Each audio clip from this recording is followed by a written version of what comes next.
Hello, it's Jimmy here at O'Reilly's. We have here a Nissan NV300, which is a derivative of Renault Trafic or Vauxhall Vivaro, Opel Vivaro. We've got another one over here which is a Renault version. It's the same van but it's a Nissan version. Okay, so this has just arrived. It's got check anti-pollution system fault that is persistent even though he's brought it to a mechanic or a couple of different mechanics over a dozen times. The light comes back on sort of immediately after he drives away. Okay, so I'm going to plug in the X431 Euro from Launch UK and we'll get a diagnostic scan up of the vehicle here, see what's going on. Okay, so we have the option to choose either Nissan or Renault. So we're gonna just choose Nissan for a minute. See what fault codes we have. Okay, we're going to hit automatic search. I've just got another vehicle that I need to look at here quickly as well, which is a Citroen Relay behind me. So I might just pause this for a minute and come back to it. So we're just at 9 o'clock at the minute, but do smart detection.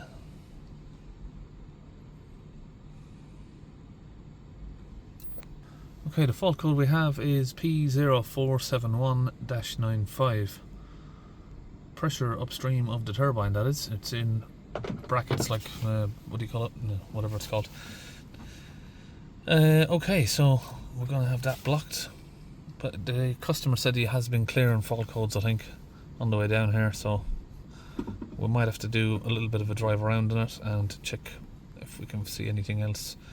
Engine management. See, the Nissan system now is a little bit different to what I'm used to. So let me just try see if we can find this. There it is.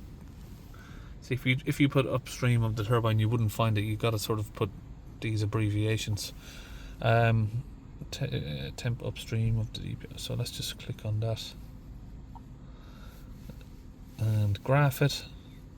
Well, it says we're on 1600, which is way too high. We should be on sort of 1050 on that, I think. Roughly. It's atmosphere pressure, but it's always a little bit higher than atmosphere pressure, but not much. Okay, engine running. Let's give it a rev. No movement. Doesn't move at all. Okay, so we're going to use some tools to get in here and test what's going on. So the upstream pipe is just here, and then the DPF pressure sensor's over there. We're going to check both of these. So just having a quick feel of the pipe there. The pipe's not split, so it's not that. I'll have to tell Martin to put that back together for a minute because he's taking that off.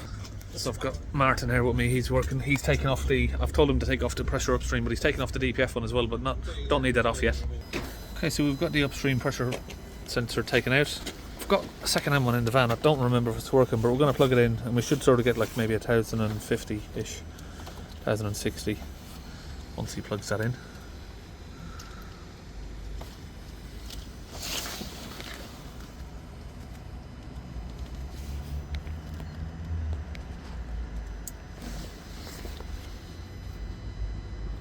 No, we don't have any movement.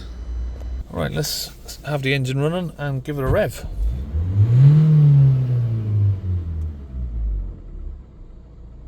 Yep, we can see now that we've got, obviously, the pressure sensor working. We've got a little slight blockage in it.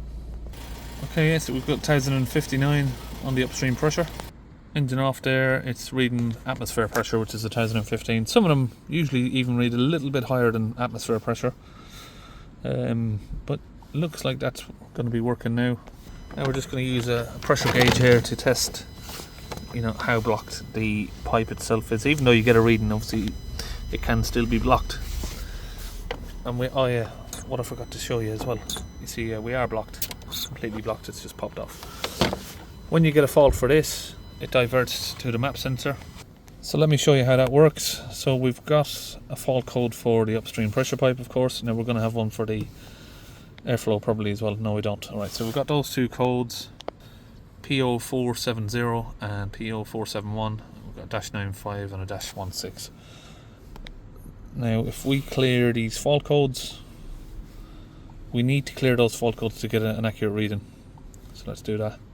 Now we can check the upstream pressure again.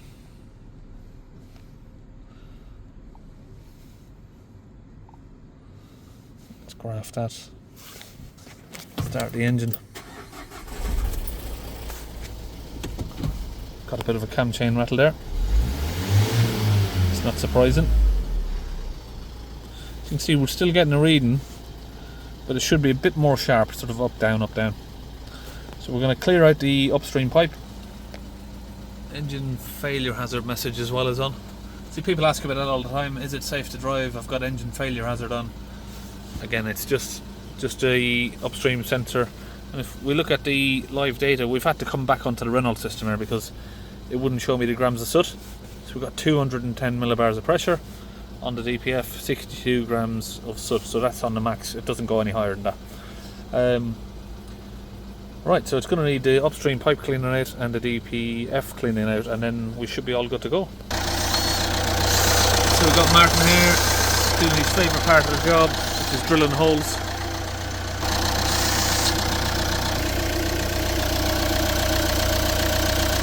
So it's gone in about that much. So we've got the pipe clear now.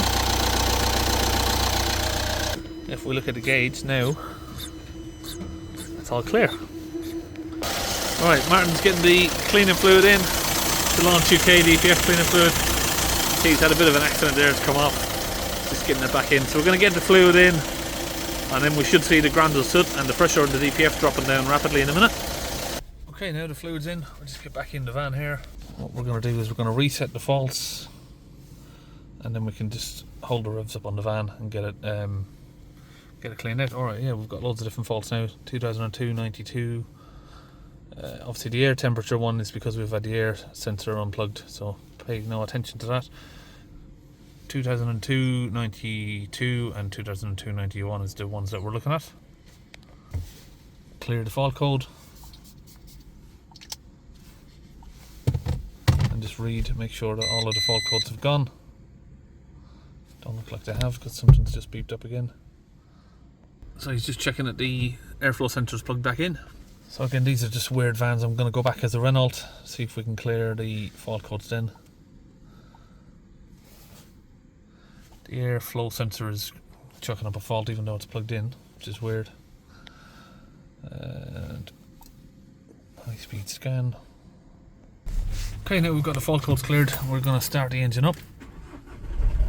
Let it idle. We've got the fluid in there. Oh, we're already down to 3 millibars of pressure at idle. So we're just going to hold the revs up to, say, 2,500 RPM.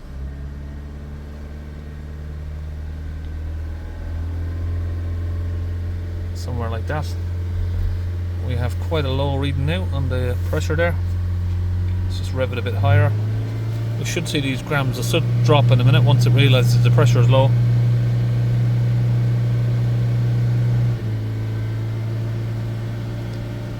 Maybe they're locked in.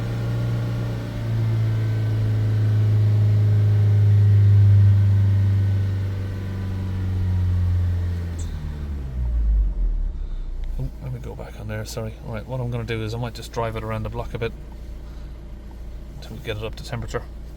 Right, we'll just take it for like a mile or two test drive. Oh, well, we've only made it a couple hundred yards and the soot grams are moving. There we go. So we're just going to turn around. Right, let's turn around. Right, we're just going to hold the revs up around there. Keep an eye on our pressures here. And well, it's the soot grams we want to come down below 6. And obviously the pressure below 6 as well.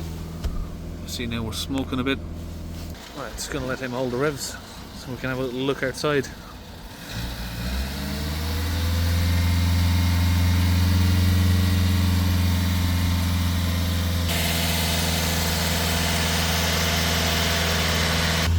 So we're just going to hold the revs for maybe 5 minutes or so, and then that should go away soon. And hopefully when I get back inside we'll see that we're down to 6 grams of soot or below. Okay, we're going to start driving the vehicle around a bit because what it's started to do is its own regeneration. See, we're at just under 600 degrees there, so we'd rather have the van moving while it's doing that. Right, so we have 3.5 grams. Let go of the revs now, just let it idle down. And see where we are. We have 4 millibars of pressure, or HPA. Just go back and confirm if we have any fault codes. We should have none. Yep.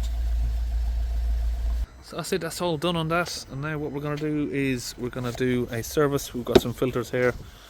Where's the rest of them? We've got some filters, oil, drop links. We're going to get all that on it now. The first thing to do is to make sure that the engine is running right, and then we can do the service. Right, that's it, we're all done. See you in the next video.